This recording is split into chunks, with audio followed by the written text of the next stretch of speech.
வணக்கம். காஞ்சிகேசன் பேசுகிறேன். Big pass 8 கரெக்டாக 11 முடித்தாங்க அன்றைக்கி. 1.5 மணி நேரம் ப்ரோக்ராம் தான். பட்டு ஒன்றும் சொல்கிற மாதிரி இல்லை.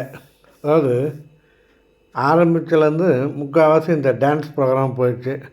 அதான் அந்த பாட்டு போட்டால் என்னென்ன கேரக்டரோ அதை வச்சு ஆடணும். இதில் போயிடுச்சு. எல்லோரும் அந்த அதான் வெளியே போனவங்க 8 பேர் உள்ளே வந்தாங்க இல்லையா, அவங்களும் உள்ளே இருக்கிற 8 பேரை டார்கெட் பண்ணாங்க. அதில் மெயினாக சௌந்தர்யாவையும் அந்த ஜாக்லின் தான் டார்கெட் பண்ணாங்க. அதில் சௌந்தர்யா எல்லாருமே நீ வந்து பிஆர் வச்சுருக்கான்ற மாதிரி பேசுகிறாங்க. எல்லாம் உங்களுக்கு வெளியே ஆள் வச்சு நீ ஒன்றும் இல்லாத மாதிரி வந்த, ஆனால் நீ ஒன்றும் இல்லாமல் வந்து நான் கரெக்டாக சொல்லிட்டேன். அந்த பொண்ணு வைஷ்ணவியா இல்லை இன்னொன்று இது மாதிரி நீ ஒன்றும் இல்லாமல் மாதிரி வந்த மாதிரி இருந்தது, ஆனால் உனக்கு எல்லா வசதியும் இருக்குன்ற மாதிரி சொல்லியாச்சு. உடனே சவுண்டு பார்த்தாங்க, இது நம்மளுக்கு செட் ஆகாது, எல்லா உண்மையும் வெளியே வந்துடுச்சு. அதாவது உங்களுக்கு வந்து டேலண்ட்டே இல்லை, நீ சும்மா ஒவ்வொரு இதுவும் இப்படி ஆசைக்கோணும் ஏதோ ஒன்று பண்ணிவிட்டு இப்படியே காமெடியாக நீ வந்து கப்பை தட்டி போகலான்னு வந்தன்ற மாதிரியே பேசுகிறாங்க. உடனே சவுண்டு பார்த்து அப்படியே கவுந்து வச்சுன்னு அப்படியே சோப்பாவில் கவுந்து வச்சு அழகிற மாதிரி அழகிறாங்க. அப்போ வந்து ஜாக்லின் எல்லாம் போய் தேத்துறாங்க, அழாத இதெல்லாம் சகஜம் அப்படி இப்படின்னு. அப்போ அந்த பச்சைக்கிளி வராரு, யார் அந்த ரயானு வந்துட்டு இதெல்லாம் ஒன்றும் இல்லை, அப்படி தான் நம்மளை ட்ரிகர் பண்ணுவாங்க, எல்லாம் கண்டுக்கூடாது ஆகணும். உடனே போய்ட்டு இந்த மாதிரி கேமராக்கிட்ட போய்ட்டு பிக் பாஸ் என்னை கூப்பிடுங்க பாஸ், எனக்கு ரொம்ப இதுவாக இருக்குது, எல்லாம் என்னை ஒரு மாதிரி பேசுகிறாங்க, அப்போ நான் இத்தனை நாள் வர்றது உழைப்பெல்லாம் வீணாக போச்சு அப்படி இப்படின்றாங்க. உடனே அவர் லேடிஸ் பர்சனாக கொஞ்சம் இலக்கிடுவார் இல்லையா, அவர் என்ன பண்ணான்னு உடனே கன்ஸ்ட்ரக்ஷன் ரூம் வாங்கணும். சரி அங்கே போகிறாங்க. போன உடனே இப்படி அழகிறாங்க. நான் எங்கள் அப்பாவை பார்க்கணும். சரி உங்கள் அப்பா பார்த்தா என்ன பண்ணுவார், எனக்கு ஆறுதல் சொல்லுவார். சரி நீ வந்து 93 நாள் வந்துட்ட, நல்ல பிளேயரு, நீ ஒன்றும் பயப்படாத, நான் இருக்கேன்ல அப்படின்ட்டு. அது இன்னொரு இடத்துல அது இங்கே போடலை, பட்டு அன்சீனில் நான் பார்த்தேன், இதே யூடியூப்லேயே போட்டாங்க. அதில் வந்து ஏன் அழற, நான் இது மாதிரி நீ சரி சிரிச்சாதான் நீ நல்லா இருப்ப அப்படின்ட்டு பிக் பாஸை சொல்ல விட்றாரு. ஐ லவ் யூன்றாரு. இதுவும் ஐ லவ் யூ டூ அப்படின்னு. ஓகே நீ போய் ஆடுன, ஓகே பாஸ் அப்படின்ட்டு அடுத்த செகண்டாக இருக்குது அது. ஸோ இது நல்லா நடிக்குது. ஏன்னா இதனால் இது என்ன பண்ணியிருந்தது, கேம் ஆச்சு, டஃப்பான கேம் கொடுத்து எனக்கு ஆட தெரியாதுன்னு சொல்லி ஒரு மாதிரி இருந்து இந்த நாய் மாதிரி குலைக்கிறது, இந்த யாருன்னா என்ன சொன்னால் அப்படியே முடியை இழுத்து விடுறது, இப்படி தான் எல்லாம் இதுக்கு சமன்ற மாதிரி தான் நடிச்சிருந்தது இன்றைக்கி. ஏன்னா இன்றைக்கி வியாழக்கிழமை ஆயிடுச்சு இல்லையா, நாளைக்கு ஒரு நாள் வெள்ளிக்கிழமை எலெக்ஷன் ஓட்டு போகிறவங்க இதுக்கு பேர் வராமல் போயிடுவோன்ற பயம் வந்துடுச்சு. ஏன்னா இதை நம்பி பிஆர்லாம் வெளியே வேலை செஞ்சுன்னு இருக்காங்க அப்படின்னு. இந்த இது இன்றைக்கி சௌந்தர்யானுடைய கேரக்டர் இதான்ட்டு நம்ம, அதாவது சௌந்தர்யா ஓரளவு பிக் பாஸ் தேர்த்திட்டு நீ எல்லாருமே நீ நல்ல பிளேயரு, குட் பிளேயரு, ஆனால் நீ எதுக்கும் பயப்படாத நான் இருக்கேன்ட்டு ஓகேன்ட்டு வெளியே வந்துச்சு. ஸோ பிக் பாஸு இப்படி இருக்கும்போது நம்ம எப்படி விஷாலை கண்டிக்க முடியும்? லவ் ட்ராக் போனால் அது சந்தோஷப்படுறது பிக் பாஸ் நினைக்கிறேன், அப்படி தான் நினைக்கிறேன். ஏன்னா விஷாலை இவர் அப்புறம் எப்படி ஒரு கண்ட்ரோல் பண்ணார், இது பண்ணார். இப்போ வந்து நேற்றுக்கும் நான் நினச்சேன், இன்றைக்கி வந்து அந்த தர்ஷிகாவையும் அந்த அந்த மலையில் பொண்ணையும் வர வைப்பாங்க, கொஞ்சம் நல்லா இருக்குன்னு பார்த்தேன். ஒன்றும் வராமல் தெரில, நாளைக்கு வரமாட்டாங்க. அப்படி விட்டு நாளைக்கு வெள்ளிக்கிழமை ஒன்றுட்டு அப்புறம் சேது வந்துட்டு யாருன்னா ஒருத்தர் கையோட கூட்டி போடுவாங்க போல் அப்படின்னு. மற்றபடி இன்றைக்கி ஒன்றுமே இல்லைங்க, எல்லாம் டான்ஸ் ப்ரோக்ராம் தான், அந்தந்த கேரக்டர் தகுந்த மாதிரின்னு. அதில் வந்து அந்த ரவீந்திர புத்தின்னு ஒரு கேம் ஆடினாங்க, டான்ஸ் ஆடினாங்க. அவர் நின்று ஆடினா தான் போனாட்டி ஒரு மாதிரி மூச்சு வாங்கிடுச்சு நேற்று ஆடும்போது. அதே இன்றைக்கி இன்னும் அதே ட்ரெஸ்ஸை போட்டு ஆடுறது, இதே நேற்றே எடுத்துப்பாங்க, சும்மா விட்டால் போடுறாங்க நம்மளுக்கு ஒன்று தெரியாத மாதிரி. ஆடும்போது அவர் நின்றுட்டு ஆடணுன்ட்டு சேர் போட்டு உக்காந்து அவர் சில ஸ்டில்லெல்லாம் கொடுத்தாரு. இந்த விஷால் வந்து என்டர்டெய்னர் தான், கொஞ்சம் நல்ல டான்ஸ் ஆகும் தான், கொஞ்சம் சொல்லிக் கொடுக்குறான் எல்லாேருக்கும். மற்றபடி இதே மாதிரி தானே பேர் எடுத்துருப்பான். பட் அவர் லவ் ட்ராக்கில் போயிட்டு நாசமாக போச்சு அவர் பேர். இருந்தாலும் என்ன போது தெரில. கூட இந்த அர்ணாவை வந்து ஒரு சேலஞ்சு பண்ணேன், அது ஒன்றும் இன்னும் நல்ல எதாக இருந்தால் என்கிட்ட டைரெக்டாக பேசு, இது நான் ஓப்பன் சேலஞ்சுனாரு. அந்த டிசிஷன் எப்போன்னு எனக்கு தெரில. அதே மாதிரி எல்லாம் டார்கெட் பண்ணுறாங்க. இவர் இந்த ரவீந்திரா சொல்கிறார், நீங்கள் எல்லாம் முத்துக்கு தான் சப்போர்ட் பண்ணுறீங்க, ஏன் தீபக்கிட்ட யாரும் போக மாட்டீங்க, ஆகுன்னா முத்து எல்லா இடத்துலையும் வராங்க, முத்து தான் என்ட்ரு ஆகுறாரு. அதே மாதிரி அந்த பச்சைக்கிளி வராரு, வேறு ஒன்றுமே கிடையாது. தீபக் வந்து அவர் பாட்டுக்கு இன்றைக்கி ரஜினி பாட்ஷா ஸ்டைல் டான்ஸ் ஆனார். இந்த சின்ன பொண்ணு அந்த மாதிரி தான் ரம்யா கிருஷ்ணன் ரோல் பண்ணாங்க. சரிங்களா? அது ஓவர் வாயா அந்த பச்சைக்கிளி என்ன பண்ணாரு, "சக்சனா இது மாதிரி நீ சாப்பிட்டியே, அந்த டீ சாப்பிட்ட கப்பை கழுவுறது இல்லையா?" "கழுவுறேன்." "எப்போம்மா? காத்தாலேருந்து அப்படியே." "நான் கழுவி தரேன். நான் வந்து அப்புறம் நேரா உள்ள வந்து மணமணன்னு சொல்லிட்டு அப்புறம் கேட்குது. ஏன்னா கழுவித்தரேன்னு ஏம்மா அது அப்பயே சொல்லக்கூடாதா? இப்படி சொல்லணும். இல்லை நீங்கள் சிக்கன்லாம் சாப்பிட்டு போகிறீங்க. எனக்கு சிக்கனை பிடிக்காது உனக்கு தெரியும் இல்லைன்னு. ஏம்மா நீ ஃபுல் கட்டு நாங்கள் தான் பார்த்துட்டுமே. பயங்கர இதுவாக இருக்குது. அதாவது சின்ன பொண்ணுன்னு நம்ம நினைக்கிறோம். ஆனால் நிறையா அது பார்க்கறதுக்கு நம்மளுக்கு கடுப்பாக அந்த ஜூலின்ற கேரக்டர் அந்த பொண்ணு பாவம் அதை எடுக்கணும். அது மாதிரி கேரக்டர் மாதிரியே இருக்குது. அதை விட மோசமாக இருக்கும் போது இருக்குது. இப்போவே இப்படி இருக்குது. இன்னும் இது வளரணும் அப்படின்னு. அப்புறம் பச்சைக்கிளி வந்து சொல்கிறான். அப்புறம் எல்லாம் சொல்லிட்டு வெளியே போய் நான் ஒரு கப்பு கழுவல அது போய் அவ்வளோ பெரிய இதுவாக எடுத்துக்கிறேன் அப்படி இப்படின்னு. மற்றபடி எனக்கு ஒன்றுமே இல்லைங்க. டோட்டலி வேஸ்ட் எனக்கு. போர் தான். எல்லாம் நம்ம என்னடா நான் நினச்சேன் எல்லாம் இங்கேயே இருக்காங்களே யார் சாப்பாடு பண்ணுறது யார் பண்ண எது கிச்சனே காமிக்கலையான்னு பார்த்தா கடைசியில் ஒரு டாஸ்க் ஒன்று வச்சாங்க. இந்த பெருங்காயம் விளம்பரம் மாதிரி வச்சாங்க. இன்றைக்கி இந்தந்த ஜூஸில் அவங்களே சில ஐடியாலாம் கொடுத்தாங்க. பேட்ச் பிரிச்சுட்டாங்க. ஜட்ஜாக ரவீந்தரையும் அந்த பவித்ரையும் போட்டாங்க. நீ தான் ஜட்ஜுன்னு ஒரு 3 பேர், அதாவது 2 டீமு. இந்த டீம் ஒன்று அந்த டீம் ஒன்று பண்ணணும். ஒரு ஜூஸ் பண்ணணும், ஏதோ ஒன்று செய்யணும் அப்படின்னு. இந்த பெருங்காயத்தை யூஸ் பண்ணி பண்ணணும் அவ்வளோதாங்க. அதுக்கு தேவையான இதெல்லாம் கொடுத்துறாங்க. ஒருத்தர் வெள்ளரிக்காய் போட்டு ஜூஸ் போட்டாங்க, அது போட்டாங்க. கடைசியில் இவர் வந்து தீர்ப்பு வந்து நம்ம அருண் சைடில் கொடுத்துட்டாங்க. உடனே அதுக்கு வந்து இந்த யார் நம்ம பழைய ஆளுங்க இந்த சுனிதா இவங்க இந்த டீம்லாம் போய் கோச்சிக்கிறாங்க. எனக்கு தெரியும் நீங்கள் அங்கே தான் குடும்பம் எனக்கு தெரியும். தக்ஷா குப்தா அந்த சுனிதா வந்து ரவீந்திரகிட்ட சொன்னாங்க. எனக்கு ஆரம்பத்தில் தெரியும் சார், நீங்கள் அப்படி தான் ஜட்ஜ் பண்ணுங்கன்னு தெரியும். அம்மா அப்படி இல்லைம்மா இது வந்து இப்படி தானே. இல்லை நீங்கள் தெரியுன்ட்டு அதை முறைச்சிக்கிறாங்க. சும்மா ஏதோ ஒரு கண்டென்ட் பண்ணலை அப்படின்னு. அதுலேயும் இந்த வைஷ்ணவின்ற கேரக்டரு இங்கே இருந்தது ஒரு 2 வாரம் இருந்தது வைங்களேன். ஒன்றுமே பண்ணலை, தத்தி மாதிரி நின்றுந்தது. அவன் விஜய் கூட அவர் சொல்லுவார், சேதுபதி கூட, நீங்கள் வந்து இன்னும் ஓப்பன் ஆகணும். நீ என்னையா சொல்கிறனா எப்போ ஓப்பன் ஆகணும் ஆகாமன்ட்டு போயிட்டாங்க. இப்போ வந்து நம்ம எல்லாம் தெரியும் ஏகமான மாதிரி ஆகிட்டு அவங்க இன்னும் பண்ணுறாங்க. ஒன்றும் செட் ஆகலை. இன்றைக்கி மொத்தத்தில் போருங்க. இன்றைக்கி அந்த டான்ஸ் வச்சே ஓட்டி போட்டாங்க. ஒரு 3/4 மணி நேரம் மாற்றி இந்த குரூப்பு அந்த குரூப்புன்னு வந்து டான்ஸ் ஆடி ஒரு வழியாக ஆக்கிட்டாங்க. மற்றபடி வேறு ஒன்றும் இல்லை. அதனால் என்ன பண்ணி 7 நிமிஷம் தான் வச்சு ஒரு சின்ன ஷார்ட் நம்ம கதை கொஞ்சம் பேசுவோம்மா. நம்மளுக்கு வந்து அந்த க்ரீன் டீன்னு ஒன்று வருது இல்லையா?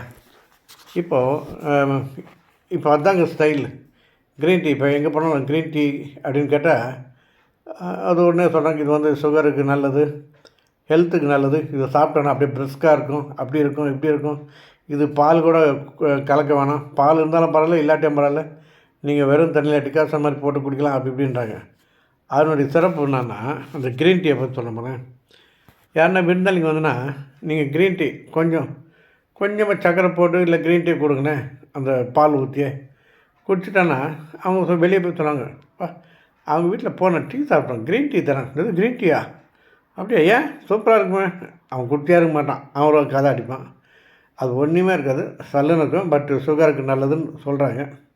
எனக்கு கூட வந்ததுங்க, சாப்பிட்டேன். ஓரளவு சாப்பிட்லாம், அவ்வளோதான். அது டெய்லியும் சாப்பிட்னா ஏன்னா நம்மளுக்கு அந்த டீ சாப்பிட்டு பழக்கப்பட்டவங்களுக்கு அந்த க்ரீன் டீ கொஞ்சம் உதைக்கும். அந்த க்ரீன் டீயை பற்றி அவ்வளோ பெருமையாக சொல்லுவாங்க. அது கொடுத்தா அது ஒரு மெரிட் மாதிரி. க்ரீன் டீ அந்த வீட்டில் போனால் க்ரீன் டீ கொடுப்பாங்க, சூப்பராக இருக்கும் அப்படின்னு சொல்லுவான். ஆனால் அதுக்கு பால் மிச்சம், பால் கூட ஊற்றணும். அதை அப்படியே சுட்டனில் அந்த க்ரீன் டீ பாக்கெட்டை உடச்சி அப்படியே போட்டால் வந்துடும்.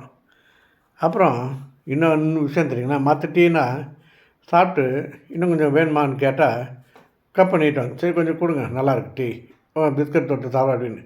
இந்த க்ரீன் டீ மட்டும் இன்னும் கொஞ்சம் வேணுமான்னு கேட்டால் கண்டிப்பாக வேணாம்னு தான் சொல்லுவாங்க. ஏன்னா அது மாதிரி டீ இது ஒன்ஸ் சாப்பிட்டோன்னா அந்த உங்கள் வீட்டு சைடாக அவன் தலை வச்சு பார்க்க மாட்டான். நல்லது தான். அதாவது சிலர் வீட்டில், என் வீட்டில் கூட எப்போ ஒரு வாட்டி சாப்பிடுவேன், அதுக்குன்னு அது 3 வேலைக்கு எடுத்துனா நம்மள முடியாது. 2 வேலை 3 வேலைலாம் முடியாது. அதே மாதிரி அதாவது இன்னும் கொஞ்சம் கொடுன்னு கேட்டால் தலை கேட்டால் கூட கேட்க மாட்டாங்க, திரும்பி உங்கள் வீட்டு சைடே வரமாட்டாங்க. அதான் அந்த க்ரீன் டீனுடைய ஸ்பெஷல். பட் சுகருக்கு நல்லதுன்றாங்க. அது இப்போ தான் வந்திருக்கு, சின்ன பேக்கெட்லேயே வந்து சின்ன இது ஒரு பேக்கெட் கட் பண்ணி சுடு தண்ணியிலே போட்டு கலந்துடலாம். சர்க்கரை லைட்டாக போடுங்க வேணும்னா, இல்லாட்டி அப்படியே கூட குடிக்கலான்னு நான் குடிச்சு பார்த்தேன். குடிச்ச மாதிரியே இல்லை. அதுதான் விஷயம். இதுதான் விஷயம். வேறு ஒன்றும் இல்லை. இதுதான் க்ரீன் டீயினுடைய சிறப்பு அம்சங்கள். அதே மாதிரி இன்னொன்று சொல்லிடுறேன், என்ன டைம் இருக்குல்ல. சிறந்த வாழ்க்கைக்கான 5 வழி இருக்குங்களா. என்ன வழிடானா, என்வியை வந்து கம்மி பண்ணணுங்க. அதாவது வெஜிடேரியன், அதாவது இந்த கறி, சிக்கன், மட்டன் அப்படின்னு இதெல்லாம் கம்மி பண்ணுங்க. ஆனால் ஃபிஷ்ஷை மட்டும் கம்மி பண்ணாதீங்க. இந்த மீன் மட்டும் குட்டி மீன் இருக்குல்ல, சங்கரா, இந்த மத்தி, இதெல்லாம் பெரிய மீனோட சின்ன மீன் தான் ஸ்ட்ரென்த்து. அந்த புல் மீன் அப்படியே அந்த குழம்புல தான் போட்டு சாப்பிட்ணும். நாட் ஃப்ரை போட்டோன்னா அந்த ஆயில் சேர்ந்துடும்ல, ஆனால் அப்படி சாப்பிடுறது. வெறும் அந்த மீனை வந்து நீங்கள் குழம்புல போட்டு சாப்பிட்டோன்னா அது வீக்லி த்ரைஸ் கூட நீங்கள் சேர்த்துக்கலாம். உங்களுக்கு நல்ல ஹெல்த்து நல்லாயிருக்கும். மத்தி மீன் இன்னும் சூப்பர். நெய் மத்தின்னு விற்போம். கேரளாவில் பெரும்பாலும் அந்த மீன் தான் போடுறாங்க. நம்ம வந்து சங்கரா இருக்குது, இது அந்த குட்டி நெத்திலி வரும், இதெல்லாம் நல்லா சாப்பிடலாம். பெரிய மீன் வந்து சும்மா எப்போ ஒரு வாட்டி ஃப்ரை பண்ணுறதோ குழம்பு வச்சுக்கலாம், அவ்வளோதான். அதாவது என்வி ஐட்டம் குறைக்கணும். அதாவது ஆரோக்கியமான வாழ்க்கைக்கு 6க்கு மேலே, அபவ் 6 அப்படி வச்சுக்கலாமா? ரைட். இந்த சிக்கன் வந்து குழம்பு சிக்கன் எடுத்துக்கோங்க.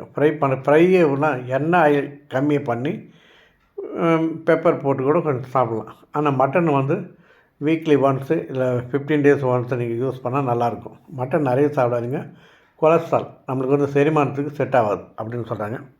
காய்கறி நீங்கள் எவ்வளோன்னா எடுத்துக்கலான்றாங்க. அது உண்மை தான். காய்கறி நல்லா சாப்பிட்லாம். இதுலேயே அந்த கிழங்கு வகையை மட்டும் கொஞ்சம் ஓரங்கட்டுன்றாங்க.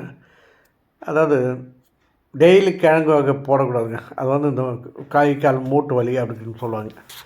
எனக்கு அப்படிலாம் டெய்லிலாம் சாப்பிடக்கூடாது. வாரத்துக்கு ஒரு நாள் அப்படி எடுத்துக்கலாம். ஆனால் கண்டிப்பாக காய்கறி இதில் வாழைத்தண்டு, பாவக்காய், அந்த சுண்டைக்காய், அத்திக்காய் கிடச்சின்னா நல்லது. இதை மாதிரி சேர்த்துட்டா நல்லாயிருக்கும். கீரை வகை வாரத்துக்கு 2 நாளும் சேர்த்தா நல்லது. அப்படி கீரை வந்து இந்த பாலக்கீரைன்னு ஒன்று இருக்குது, சிறுகீரை, எல்லாம் சேர்த்தா சூப்பராக இருக்கும். கீரை எது வேணாலும் சாப்பிட்லாம், நல்லாயிருக்கும். அவ்வளோதான். அடுத்தது குறைவான இனிப்பு, அதிக பழங்கள். அதாவது ஸ்வீட் வந்து கம்மி பண்ணுன்றாங்க. அதில் நம்ம ஸ்வீட்டில் நிறைய வகை வந்து இந்த நெய்யில் பண்ணுற மைசூர் பாக்கு இருக்கும், கீ ஸ்வீட்னு, அதெல்லாம் கொஞ்சம் அவாய்ட் பண்ணால் நல்லது. இருந்தாலும் ஆசை விடுமா, அதை பார்த்தோன்னே கொஞ்சம் எடுத்து வாயில் போட்டுக்க, தப்பு கிடையாது. கொஞ்சமாக, அதுக்குன்னு இவ்வளோ பெரிய ஸ்வீட்டில் நான் பாதிலாம் இருக்கும், கொஞ்சம் டேஸ்ட் மாதிரி போட்டுக்கொண்டே வாயில் வச்சுருந்தீங்கன்னா அந்த ஃபுல் ஸ்வீட் சாப்பிட்ட எஃபெக்ட் நம்மளுக்கு கிடைக்கும். அதோட ஒரு குட் பை பண்ணுறேன். அதை மாதிரி டைமில் இந்த கீ ஸ்வீட்டு இல்லை ஸ்வீட்டே சாப்பிட்டா கூட கொஞ்சம் சுடு தண்ணி குடிச்சிடுங்க, சரியாயிடும். உங்களுக்கு எந்த வித டிஸ்டர்பன்ஸ் இருக்காது, நல்லாயிருக்கும். இல்லாட்டி அது அந்த கொலஸ்ட்ரால் அந்த நெய் எங்கன்னா போய்ட்டு எடுத்தாங்க ஒரு மாதிரி இருக்கும். இது சுடு தண்ணி குடிச்சிட்டிங்கன்னா சரியாயிடும். அதிக பழங்களை எடுத்துக்க வேண்டாம். நம்ம வந்து அதிக வாழைப்பழத்தை சாப்பிடவே கூடாது.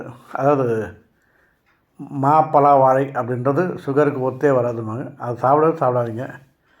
மற்றபடி நீங்கள் வேறெல்லாம் எடுத்துக்கலாம். ஆரஞ்சுலாம் சும்மா ஒரு பீஸ் எடுத்துக்கலாம். ஆரஞ்சுன்னும் போது அதில் ஒரு கணக்கு சொல்ல போகிறேன். ஆரஞ்சுன்னு ஏங்க அதுக்கு பேர் வந்தது? நீங்கள் எண்ணி பாருங்கள். 6, 5, 11 சொல்ல தாங்க இருக்கும். பெரும்பாலும் ஆரஞ்சில் 11 சொல்ல தான் இருக்கும். நீங்கள் வேணால் நாளைக்கே ஒரு ஆரஞ்சு பழம் வாங்க, அதை ஓப்பன் பண்ணி பாருங்கள், 11 தான் இருக்கும். அதுக்கு 10 வராது. 10ன்னு வந்துச்சுன்னா நல்லா என்னங்கன்னா ஒரு குட்டி அதில் ஒட்டின்னு இருக்கும். அது வளர்கிறதுக்குள்ளே அந்த பழத்தை எடுத்துட்டாங்கன்னு அர்த்தம். அதனால் 11 சொல்ல கொண்டு தான் 6, 5, 11 அப்படின்னு வரும். சும்மா அது கொஞ்சம் ஞாபகம் வந்துச்சு சொல்லிட்டேன். நானும் அதை ட்ரை பண்ணி 4-5 பழத்தெல்லாம் ஓப்பன் பண்ணி பார்த்துட்டேன். அதுக்காக தான் சொன்னேன் தைரியமாக. நீங்களும் ட்ரை பண்ணிட்டு இருந்துச்சுன்னா ஆமான்னு சொல்லுங்கள். அதே மாதிரி குறைவான வாகன பயணம், நிறைய நடக்கணும் அப்படின்றாங்க. குறைவானவனா இந்த காரில் போகிறது, bus journey, train journey set ஆகாது. நம்ம வந்து மாமூல் லைஃப்லேருந்து கொஞ்சம் சேஞ்ச் ஆச்சுன்னா உங்களுக்கு கொஞ்சம் உடம்பு கொஞ்சம் வசதியாகிடும். நம்ம வீட்டில் இருக்கிற வசதி எங்கேயுமே கிடைக்காது. ஏன்னா வீடு வந்து நம்மளுக்கு பழக்கமாயிடுச்சு. பெட்ரூம் இப்படி இருக்கும், வெளியே நம்ம கீழே படுக்குனா கூட இங்கே இப்படி பாய் போட்டு படுத்துடலாம், இங்கே ஃபேன் இருக்குது, இப்படி போனால் பாத்ரூம் இருக்குது, எல்லாமே இருக்கும். வெளியே போயிட்டால் நம்மளுடைய மாமூல் சிக்கல் அதெல்லாம் ஆகிடும். அங்கே படுக்கிறதுக்கு இடம் இருக்காது, இல்லை ஃபேன் வசதி இருக்காது, இல்லை அவங்க ஏசி போடுவாங்க, அந்த ஏசி நம்மளுக்கு ஒத்துக்காது, இல்லை நம்மளுக்கு காற்று பத்தாதப்போ அவங்க ஃபேன் ஆஃப் பண்ணுறாங்க, இப்படிலாம் இருக்கும். நம்ம வீடுனா நம்ம ஜாலியாக இருக்கலாம், உங்கள் ஃப்ரீடம் கெடாமல் இருக்கும். அதான் விஷயம். அதிகமாக நடக்கணும். அது எங்கே முடிஞ்ச வரைக்கும் நீங்கள் வாக் பண்ணுன்றாங்க எங்கேயுமே. இப்போ டாக்டர்கிட்ட போனாலே நீங்கள் மார்னிங் ஒரு 1 ஹவர் நடங்க அப்படின்றாங்க. நம்ம தான் நடக்கிறோமுன்னு இந்த நட வேணாம் 1 ஹவர் போயிட்டு வாங்கன்னு அந்த நடக்கும்போது நான் முன்னெலாம் போயிட்டு இருந்தேன். இப்போது கொஞ்சம் பயமாக இருக்குது. ஏன்னா நிறைய டிராஃபிக் நிறைய இருக்குது. கூட வீட்லேயும் ஒத்துக்குதான் நீ போய் மாடியில் போய் நடங்கன்றேன். நான் வீட்டுக்குள்ளே ஒரு சின்ன எட்டு மாதிரி போட்டு ஒரு 1/2 மணி நேரம் இல்லை 3/4 மணி நேரம் நடப்பேன், அவ்வளோதான். இந்த வாக் பண்ணால் பெரும்பாலும் டாக்டரே அதான் சொன்னாங்க, நீங்கள் வாக் பண்ணுங்கள் நல்லதுன்றான். அது இன்றான்னு சொல்லிட்டேன்னா சாரி, டாக்டர்லாம் நம்ம தெய்வம் அல்ல, அவங்களாம் சொல்லுவாங்க, டாக்டர்லாம் சொல்லுவாங்க. அது மாதிரி நடப்போமே அப்படின்னு. இல்லை நீங்கள் நடக்காமே டாக்டர்கிட்ட போய் நான் டெய்லி நடக்கிறேன்னு சொல்லுங்கண்ணே, ஈஸியாக கண்டுபிடிச்சிடுவாங்க. இல்லையே நீங்கள் வாக்கிங் பண்ணுறதே கிடையாது அப்படின்னு அடிச்சு சொல்லுவாங்க. அதில் வந்து அவங்களுக்கு ஒரு கணக்கு தெரியுங்க. ஆனால் நீ நடக்காமே டாக்டர்கிட்ட போய் நான் நடந்துன்னு சொன்னேன்னு வச்சுக்கோங்க, ஈஸியாக கண்டுபிடிச்சிடுவாங்க. அப்போ என்ன, இல்லை நீ நடக்கவே இல்லை, உடனே நம்மளை ட்ரெட்மில்ல ஏற்றி நிற்க வச்சு நீங்கள் நடக்கணும்னா அப்போ நம்ம வெளிச்சம் தெரிஞ்சிடும். ஒரு 10 நிமிஷம் நம்ம மூச்சு வாங்கிட்டோன்னு வச்சுக்கோங்க, நீ அப்போ எப்படி நீ 1 ஹவர் நடந்த அப்படின்னு நம்மளே கேட்பாங்க. அதனால் வாக் பண்ணுறது நல்லது, அவ்வளோதான். ஓகேவா? இந்த பயணத்தை மட்டும் கொஞ்சம் அவாய்ட் பண்ணிக்கலாம். முக்கியமான பயணம்னா போகலாம். அதாவது ஒரு 6 மாதத்துக்கு ஒரு வாட்டி, 1 இயருக்கு ஒரு வாட்டி போனால் அது ஜாலியாக இருக்கும். ஆனால் ரெஸ்ட்டு கண்டிப்பாக தேவை. அது மாதிரி பயணமாக இருக்கணும். ஃபுல் ட்ராவல் 3 நாள் அப்படியே அடுத்த ஸ்டேஜ் போக முடியாது. ஒரு நைட்டு மட்டும் நீங்கள் ரெஸ்ட் எடுக்கலாம். பகலில் அட்லீஸ்ட் ஒரு 2 ஹவர்ஸ்னால் உங்களுக்கு ஒரு கண்டிப்பாக ஒரு தூக்கம் மாதிரி கொஞ்சம் ரிலாக்ஸ் பண்ணுற மாதிரி இருந்தால் தான் நீங்கள் ஜேர்னி எடுத்துக்கலாம். அதுதான் சொல்கிறாங்க. அதே மாதிரி இன்னொன்று சொல்கிறாங்க, குறைந்த கவலைன்றாங்க. அது ஒன்று தாங்க கஷ்டம். குறைந்த கவலை நிறைந்த தூக்கம்ன்றாங்க. இது வந்து குறைந்த கவலைன்றது நம்மளுக்கு அது எப்படி குறைஞ்ச கவலைன்னு தெரில. கவலைன்றது இருக்குது. இந்த கவலை கொஞ்சம் அதிகமாயிட்டால குறைந்த கவலை நிறைய தூக்கம்ன்றாங்க. கவலை அதிகமாயிட்டால தூக்கம் கம்மியாகிடும். நீங்கள் படுத்து பாருங்கள், அந்த அதுவே தான் வரும். என்னடா இப்படி ஆயிடுச்சு, என்ன இப்படி ஆயிடுச்சு, நாளைக்கு என்ன பண்ணுறது, இப்படியே போகும். அதனால் இந்த கவலையை மட்டும் கொஞ்சம் அப்படியே அவாய்ட் பண்ணணும். எது எது நம்மளுக்கு டிஸ்டர்பன்ஸ் ஆகுதோ அதுலேருந்து நம்ம எப்படி ரிலீவ் ஆகுதுன்னு கொஞ்சம் ட்ரைனப் பண்ணி எடுத்துக்கணும். எங்கேயுமே நம்ம ஆசாக பேசக்கூடாது. நம்மளுக்கு மெயின் கோபம் வந்தாலே அது ஒரு பகை உண்டாகும். அதனால் ஒரு கவலை வரும். கொஞ்சம் ஸ்வீட்டாக பாருங்கள், இல்லையா அந்த இடத்த விட்டு நவுந்துருங்க. நிம்மதி. தூக்கம் மட்டும் எந்த காரணத்தை கொண்டும் கெடக்கூடாது. குறைஞ்சது ஒரு 6 மணி நேரம் தூங்கணும் தான் சொல்கிறாங்க. கண்டிப்பாக தூங்கி ஆகணும். பகலில் ஒரு இப்போல்லாம் நம்மளாம் பகலில் ஒரு 2 ஹவர்ஸ் தான் தூங்கினா தான் நிம்மதியாக இருக்குது. நைட்டில் ஒரு 6 மணி நேரம் தூங்கணும். அந்த தூக்கம் கெடாமல் இருக்கிறதுக்கு கவலைப்படாமல் இருக்கணும். நல்லா இல்லை, கெடாமல் படாமல் நல்லா இருக்குது. எப்போனா நம்ம பஞ்சு வரும், அதெல்லாம் கண்டுக்காதுங்க. அதனால் கவலைப்படாமல் இருக்க ட்ரை பண்ணுவோம். தூக்கம் நம்மளுக்கு நல்லா வரும். ஓகேவா? இதுதாங்க, வேறு ஒன்று. ஏன்னா பிக் பாஸ் பற்றி பேசுறதுக்கு இல்லை, அதனால் நம்ம பாஸ் பற்றி கொஞ்சம் பேசுவோம். ஓகே, நல்லா இருந்தால் ஒரு ஹாய் சொல்லுங்கள். பாய், குட் நைட்.